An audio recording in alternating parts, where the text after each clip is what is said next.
ثلاثة قسنطينيين كبار، وكل واحد معاهم ما يعرف يدير. معتمر جزائري يقتل 2 آخرين من ولاية قسنطينة في مقر إقامتهما بفندق في السعودية، ثم يفر هاربا، لكن شرطة العاصمة المقدسة تمكنت من القبض عليه لتتضح أسباب الجريمة في وقت لاحق، ولماذا أقدم الجاني على ارتكاب تلك الواقعة. فإليكم التفاصيل.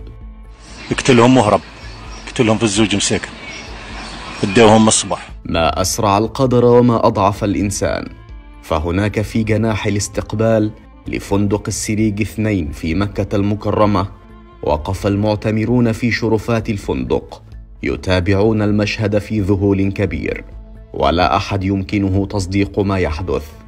معتمران جزائريان قتلا طعنا على يد معتمر آخر من أبناء جلدتهم، فكيف يجرؤ شخص مهما كان على ارتكاب واقعة مثل هذه في البقعة المقدسة من بلاد الله؟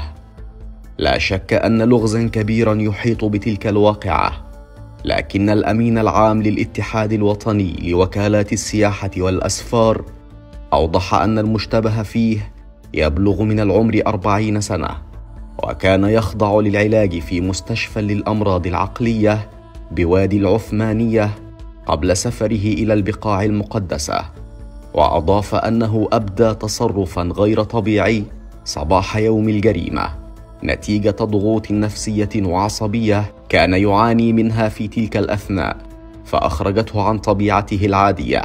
وأوضح أن المشتبه فيه استهدف بطعنات قاتلة أحد المعتمرين في جناح الاستقبال لفندق السريج 2 في مكة المكرمة، ومعتمرا ثانيا كان في غرفته ثم لاذ بعدها بالفرار، فيما أعلنت إمارة مكة المكرمة عبر صفحتها على تويتر أن شرطة العاصمة المقدسة ألقت القبض على الجاني، ليعرب الاتحاد الجزائري لوكالات السياحة والأسفار عن أسفه لتلك الفاجعة الأليمة التي أودت بحياة المعتمرين اللذين ينحدران من ولاية قسنطينة في الشرق الجزائري.